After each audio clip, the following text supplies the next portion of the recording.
something like that with a phone. Yeah. That's it. You've got it. Yeah.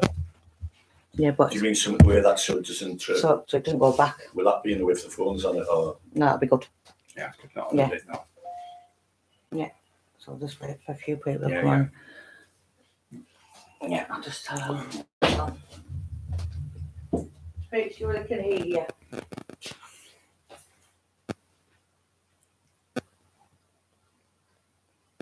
Hey guys, can you hear us?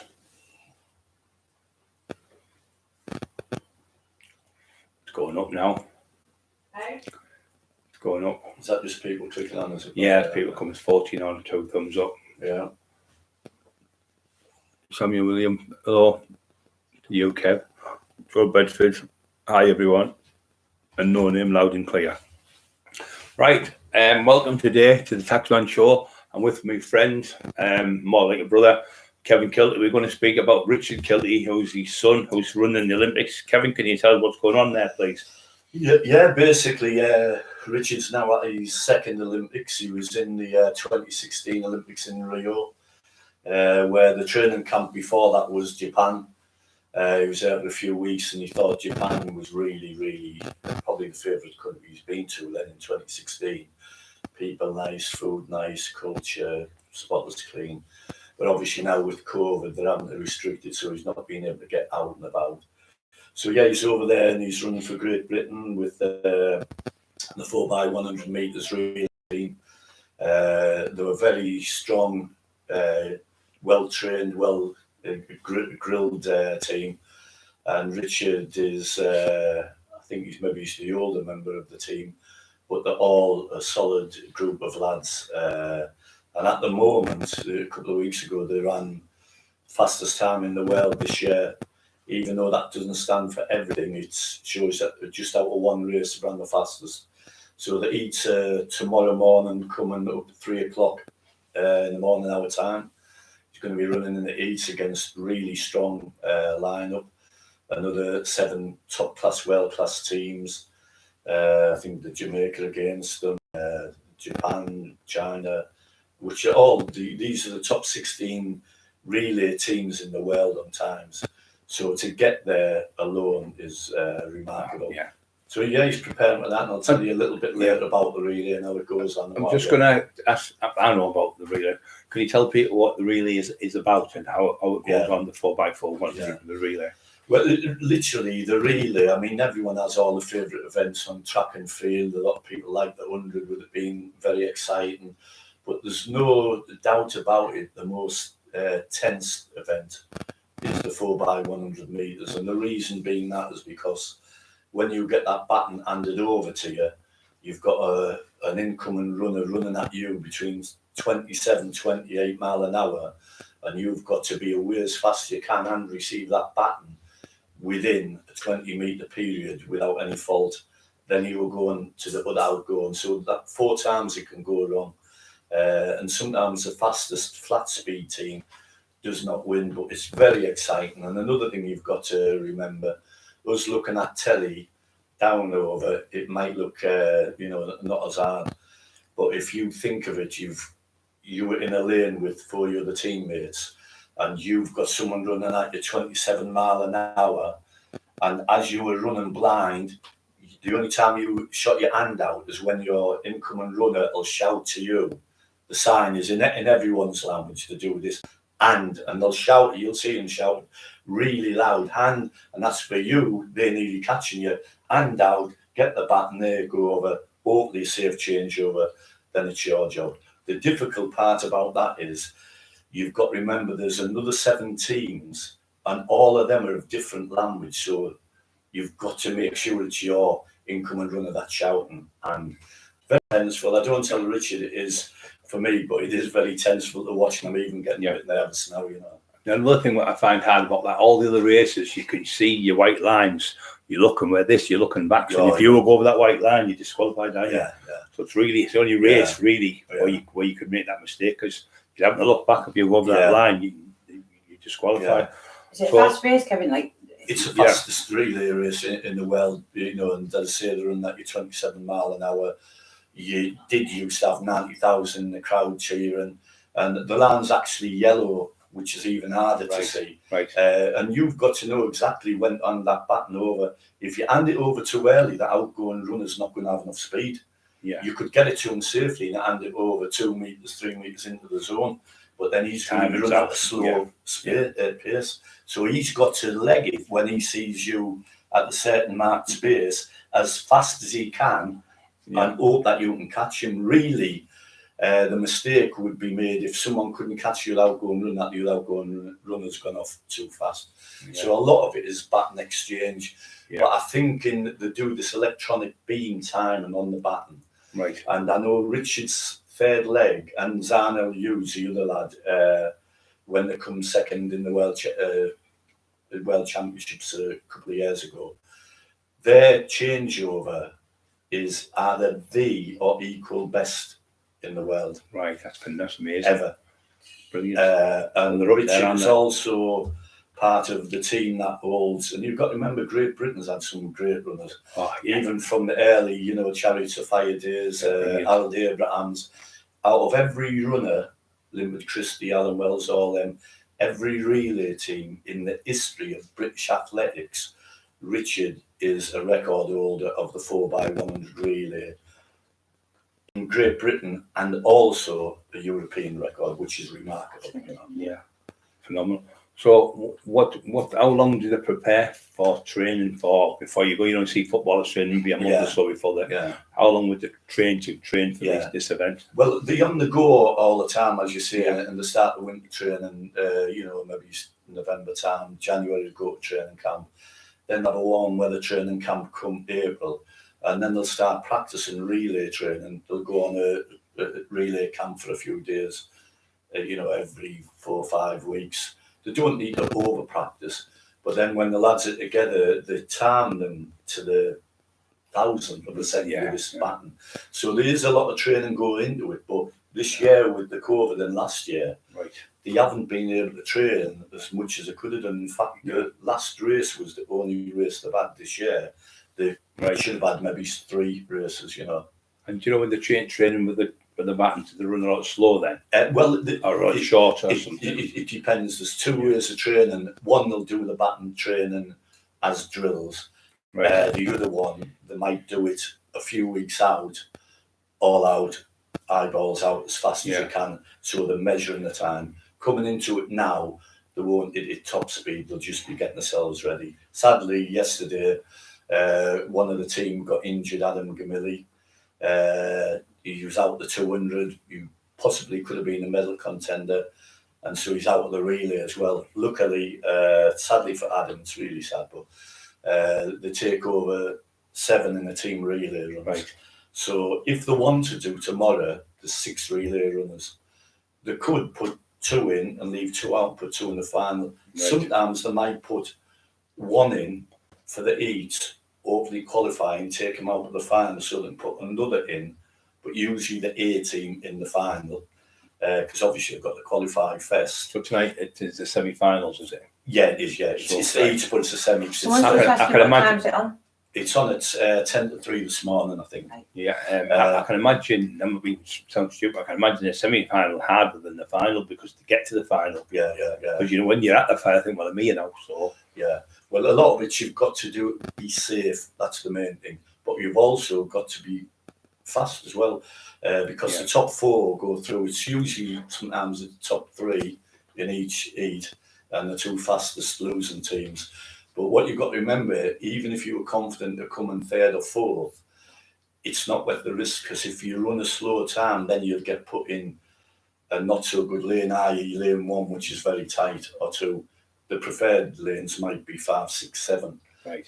So it's all important to get Why is it harder to run the inside lane, is it, or the outside lane? What's it? basically because for the bend runners, you're not able to open out as much as you can on a wider bend. Right. You would maybe describe it very similar to, a tight roundabout. A car couldn't go around a tight roundabout as fast as it could.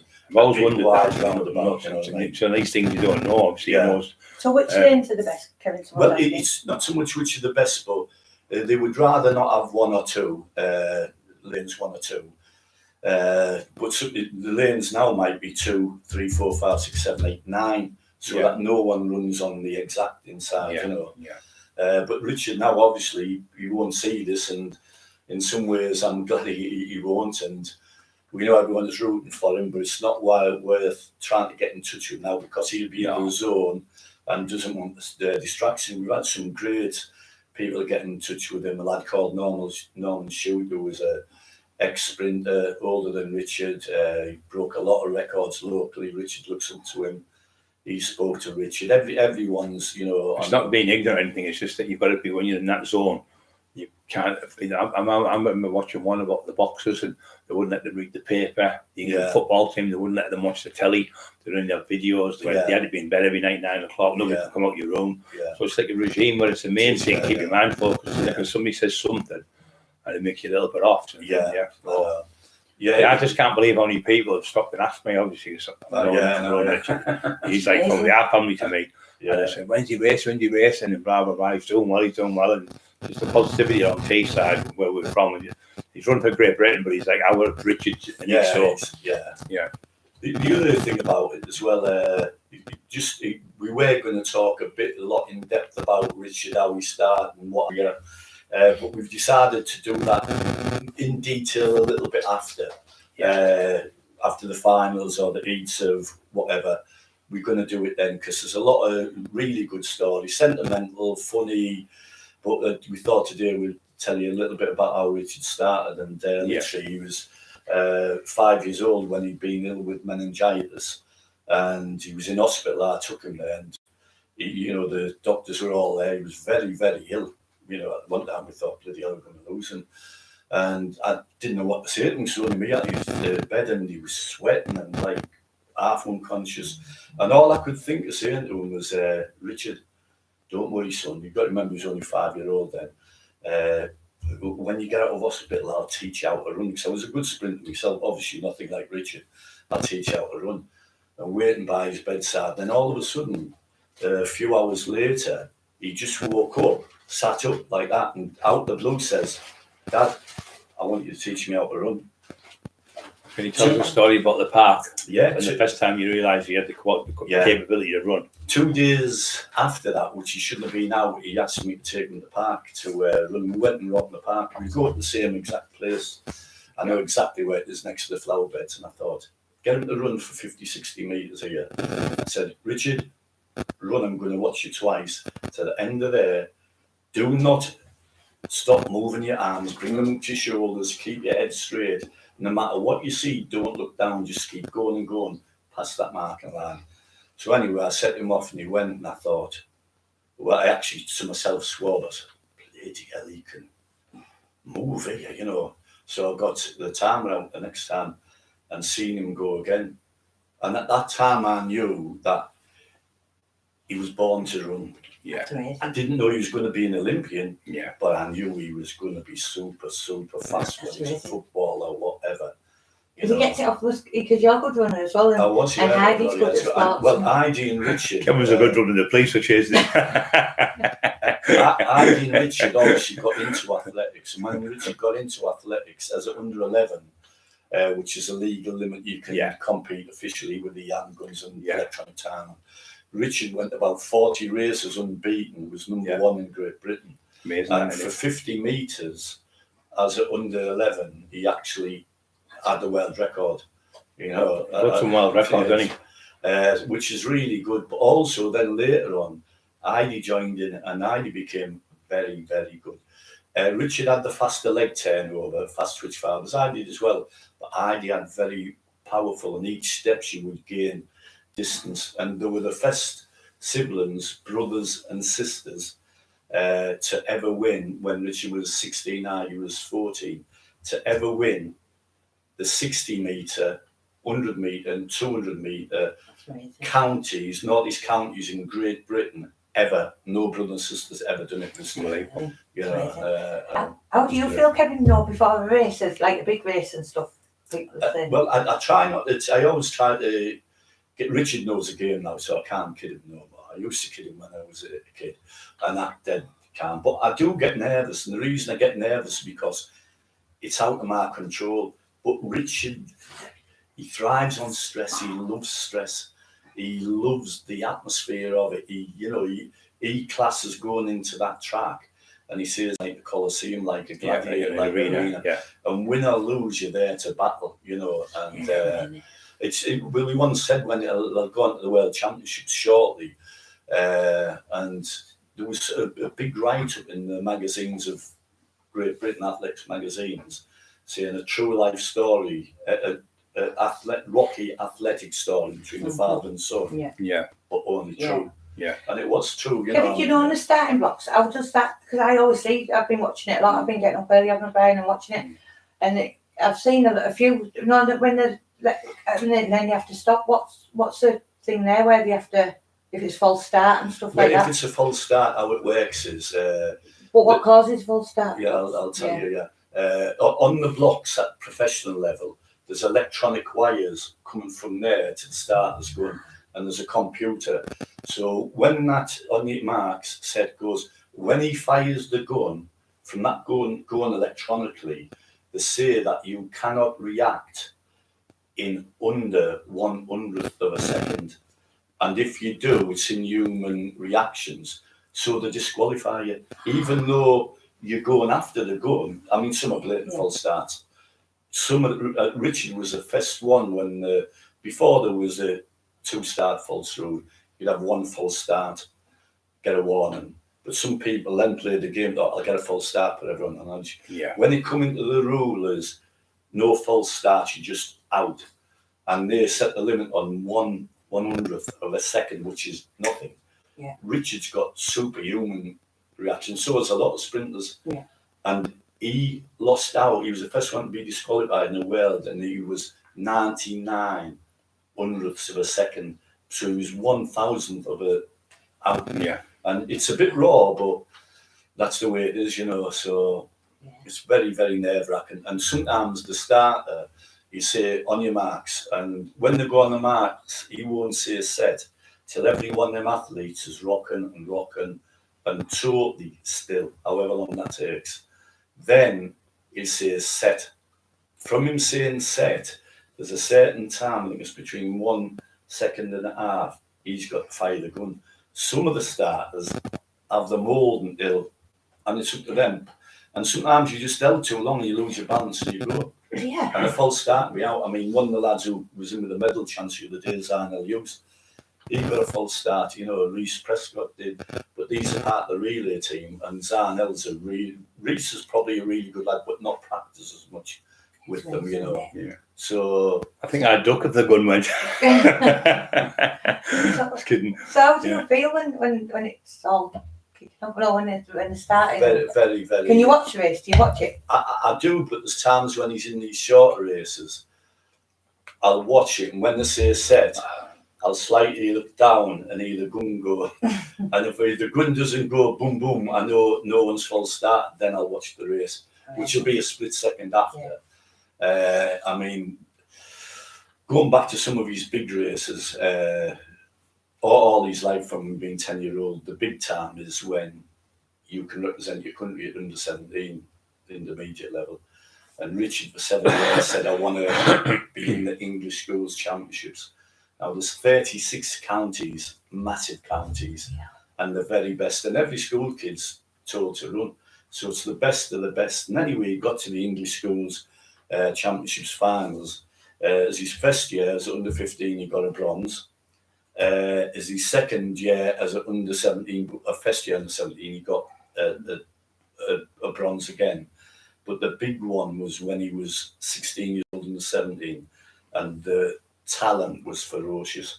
In fact, the week before the English schools, there was a lad called Sabodo, really good sprinter, went to Greece to represent Great Britain, and he won the World Under 17 Championships. And it looked as if he was unbeatable. And anyway, Richard got himself ready. About 3 weeks before it, he pulled away from his coach. I'll tell you the reasons later on. And just an hour own training. And he went in and he was super fresh. He was hydrating a lot, everything. And anyway, he got through the heat, the semi, went into the final, and he beat the world champion. That was one of the best days of my life. Well, up to then, you know. And then he progressed. He was in the under-20 World Championships, which he was team captain. Again, then under-23 medals all along, either in the relay or whatever. Then into the seniors, you know. And the year before last, he was a great honour to be Great Britain Athletics team captain, picked by the team, 8 young members of it. And more so, the same year, and unannounced, he didn't know, he was just in a big meeting, picked to be team captain of Europe. That's amazing. Well, I remember driving down the Hilton Hotel, and the big massive flag of Richard, about 20 foot by 20 foot, Team G, captain money. Yeah. So to get that privilege to be the captain of the Great British team is unbelievable. I mean, no matter what, I always say to Richard, it's not about the races you lose. With the races you lose are lost. The races you win are in history forever. Yes, you know, and he'll forever be known as Richard Kilty world champion. Richard Kilty 3 times European champion. And Richard Kilty 2 times Olympian, Commonwealth gold medalist. You know, I could go on and on and on. You know, and he broke the world record at the World Championships, didn't he? But it wasn't the world record at the time. It was the fastest time in the world at that. You know, at the time. But Richard was also, not to bring colour into it, when it was the 60-metre World Championships, which people say, oh, it's indoor. It doesn't matter whether it's indoor or whether it's outdoor. That race is the same. All it is there's no wind indoors. And the 60 metres is the shortest, fastest race in the world, because it's obviously over before 100 metres is.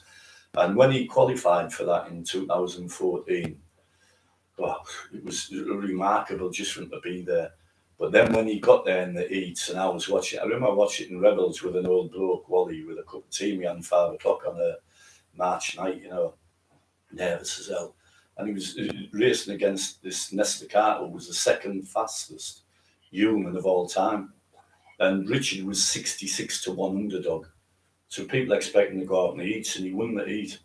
Anyway, through the semi-finals, obviously the nerves going again, the sign of the cross, the prayers, and all. And not necessarily for him to win, but for him to run as best he can. You know, it's not all about thinking, oh, he has to win, to run about the best he can without any problems, injuries and that. Ran the semi-final, then this Nesta Carter pipped him. But then in the final, there was the 8 fastest human beings at 60 metres on that day in the world on planet Earth. And he was 66 to 1 for that. And when the gun went off, well, even before I haven't told Richard the full story, so I was going upstairs looking at my dad's photo and all this and that, you know, and the art race, and Steve Cram, he probably won't listen to this, but I remember him saying, Richard's right next to Dwayne Chambers, and he's never beaten Chambers. But it wasn't, Richard wouldn't have heard that anyway. So when the gun went, Richard was away, and it was tight, and I thought, it looks as if he's got it again. It looks as if he got it. And anyway, he went over the line, Steve Cram's words were, my God, I think the kid from Teesside Stockton's got that. If he hasn't, he's very, very close. And even though I looked and I thought, he's got it, I didn't dare celebrate because I thought, they've got the look officially. And Richard's there looking up at the screen, and we all are, and, you know, and I'm thinking a medal would have been great, silver would be great, gold. And it took time to come up, then it come up, Richard Kilty world champion. Me and our Jack were there, and Jack was saying before it was announced, he's got it. I said, where Jack is it? He's going to interrupt the decision. When he got it, we were just crying our eyes out, you know. And I remember walking over to Rebels afterwards to see it, and the phone was going beep, beep, beep, beep, beep, beep, beep, beep, and messages from everywhere. And I was walking over to the Rebels, obviously it was a dark night then, and I seen these 2 people, a dark lad and another lad, running aggressively. And I thought, there's going to be some trouble here. And they were running towards me, and anyway, I heard the screams, and it was my son Luke and Melvin, the black lad, screaming. They ran from Norton with the hands in the air, you know. And when I went into Rebels, all the old men I went in the back with, Les Moore, and there's a few of them who are dead now. As soon as I walked in, they all stood up clapping. That was, I'd say, the best sporting moment of my life. And I've written in a magazine after it, if someone had said to me, and I still say it this day, on that day there, you had a choice. Your son becomes 60-metre world champion, or we give you 10 million, what you want, 20 million, whatever. I want the medal. You spend the money, that medal's there forever. Richard Kilty world champion, you know. So, Yeah. and we've had the year after doubled up the European That's champion, amazing. then European champion again, you know. So Yeah. he's had a remarkable career. That's And a I brilliant- think his best is yet to come in the next couple of years. You know. He's got a remarkable mind, doesn't he? When he just Yeah, turns off, he just Yeah. does. He doesn't let things bother him. He's just always calm. He's cool. He's just never. He never gets upset or anything, does he? Really? I don't know. He's always nice. He trains very, very hard, but he also trains sensible now, which you have to, you know, Yeah. for obvious reasons. You have to People are train. saying, like, does his diet and that after all change when he's in training? Well, it does, yeah, because he doesn't like to get too heavy and he likes to keep his body Yeah. fat low. He's got a good six pack, hasn't he? Yeah, but it's no good having low body fat if you haven't, Brian know this as well, if you aren't consuming enough carbohydrates to keep yourself strong. Being light's one thing, you need your carbs as well. So he's an expert in nutrition. He went to Loughborough University. Yeah. I know a hell of a lot about nutrition. Brian does. Heidi knows a hell of a lot about nutrition. Did you know when he wakes up before this thingy, will he be are they able to eat, or does it? He will eat, but you've got to remember he'll be getting early, but he won't overeat. The food at Japan is the best you can get, but he'll only be eating light meals which digest easy. Yeah. He won't be taking any big risks. You No, know. no. But the night before the World 60-metre Championships, he'd done all his good eating. Yeah. So he ran the semi night before. He slowly ate a really big cheeseburger. Now it give him a little bit of energy. We're not telling people to eat cheeseburgers all the time, like unless they're from that far. They're all on the line tonight eating burgers. Guys, is gorgeous. If everyone's stood on the line tonight eating burgers, don't start to win. But going back, if anyone looks on it and Googles Richard Kilty World Champion, and they look at that 60-metre race, I think something happened at the end of that race that I think, and I'm not moaning about it, that has never ever happened in the history of an athletics final. Yeah. And it's something. It only comes down every 4 years, doesn't it? But this thing at the end of it, when they're finished, results announced, everyone shakes hand. You can see the Jamaicans, second fastest man in the world, the Americans, the Golden Boy, everyone looking. And once it's announced, not one of them, I'm not calling them, not one of them went over and shook his hand while he was doing that. Yeah. And I know why. Do you know why? Because he shocked the world. Shocked the world. He shocked the world. And it was put in the New York Times. Stockton Teesside's Richard Kilty shocked the world, beats Marvin Bracey, America's Golden Boy. You know, you should never expect. And not that colour's got anything to do with it, but Richard was the first white man ever to win that, and also ever to be in the final. You know, it's usually always not every black person, but you know, it's known for it. You know, even though Alan Wells won the 100 metres and Alan Abraham the 100 in the 60 metres, he hadn't until then been a white finalist. Christie and things like that. And Limpet Christie has been Richard's coach twice. Brilliant runner. He loves Richard, thinks the world of him. Yeah. I don't know why he does this, but when he first met me, Linford, he said, "Hiya, Dad."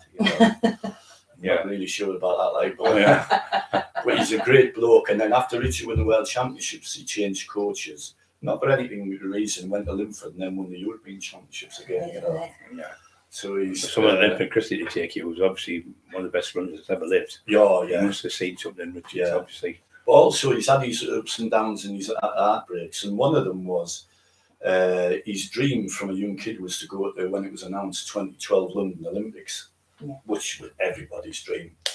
And he decided he was going to try and qualify in the 200 metres. He was training with Limpet Christie. He was on a training camp in Arizona. And while they were out there, they can train. And within a certain time, you've got to get the Olympic qualifying standard, or you couldn't go no matter what. And then at the trials, which is just before the Olympics, the British Championships, you've got to come in the top 2 or maybe the top 3. So to qualify for the Olympics, he had to run 20.6 in the 200, I think it was. Richard's first race, he's actually training, went out and smashed the PB and got the Olympic qualifying time. Wow. And for a while in the 200, he was the only one who had it. So anyway, as time went on, after that race, he got an injury and he had to run in the trials with an injury and really dehydrated, thrown up and that. And he didn't place great, but he was one of only 3 who had the Olympic qualifying time. And you can only take 3. Right. And he'd recovered by then But the team manager of Great Britain, and there was hell on about it, it was gutted, and I felt sorry for Richard. They selected to take 2 and not 3. But you could have took 3. Yeah. It seems something personal. Some people say that it could have been against Limerick Christie, who was his coach. So he missed out on that dream of becoming 2012 world champion. At the time, he had a little sponsor. I won't say off. It wasn't much, but little thing. And once he didn't qualify, they ended that sponsorship. And sadly, he lost. It wasn't much. It was only 150 quid a week, which was a lot. And a little second-hand car, and he lost that, and he was gutted, you know. And he packed in for a while. And I was saying to him, Rich, Howie, please come on, give it another go. No, I can't be bothered. And he come down to 20, packed in for a couple of months. He was going to go in the RAF, the army, and said, Rich, please give it one more chance. Please, I beg you, please, please, please. Then one night I was coming home, and I was gutted because I knew how good it could be. I was walking over the riverside at Teesdale, and I heard these footsteps. I thought, they're going fast. Again, there's Richard at nearly midnight running along the riverside. He decided to give it I remember seeing him when the Kentucky. He said, what do you think? He said, I've got a chance to go to America to train. Yeah. I said, go for it. He said, he'd have some food with us. And you think I should go on? Yeah, go on. About a week later, I've gone, I'm there and all that. So loads of memories with him, obviously. Yeah, then when he started back, and in 2013, he then ran a really fast time, but didn't quite qualify for the Europeans in 2013. Later on in the year, there was a documentary getting done by BBC. I don't want to mention the bloke's name, some great footage. And there was a little bit of I'm not sure whether it was a disagreement, anyway, something. And this person, this was in December 2013, says, we're going to have to pull the documentary. We can't show it. I said, but you've got all the footage now. It was on a programme called Inside Out, going to be a 45-minute programme. Yeah. I said, the work he's done there and whatever. He said, I know we can't. He said, maybe he's in future. He said, if something like a miracle happened and he became world champion, we'd re-show it. And I said, he might just prove you wrong within a few months. And within 3 months, he was world champion. But we didn't want that programme showing then. Had the chance. Everyone's saying we're all going to be behind him. And we're all behind him. Everybody. So, I think anything else you want to say before we go, Kev? Just but I'd say this is just a short one. And thank you for everyone who's supporting Richard. Just a little story to tell you. When he first started running, we had a pub called the Astronaut, and we were doing well, and he struggled.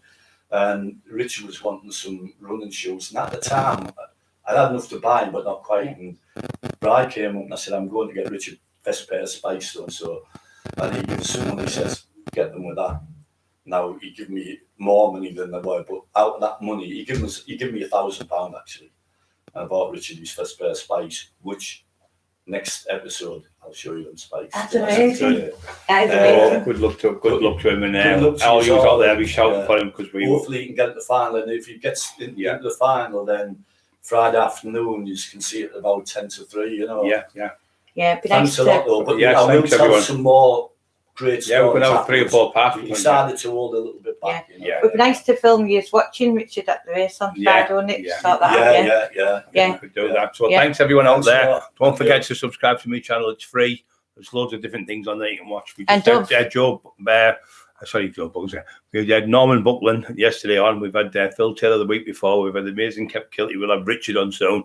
And we've had Tina Shaw. So there's loads of stuff there to have a look at. So it's all free to subscribe. But come on, Richard Kilty, you can do it. We love you. If you can share the video, everyone. Thanks very much. Thank you. Love yourself. Thank you. Thanks, bye. Right, hold on. Right, end. That was really good, that. Okay, left them all in.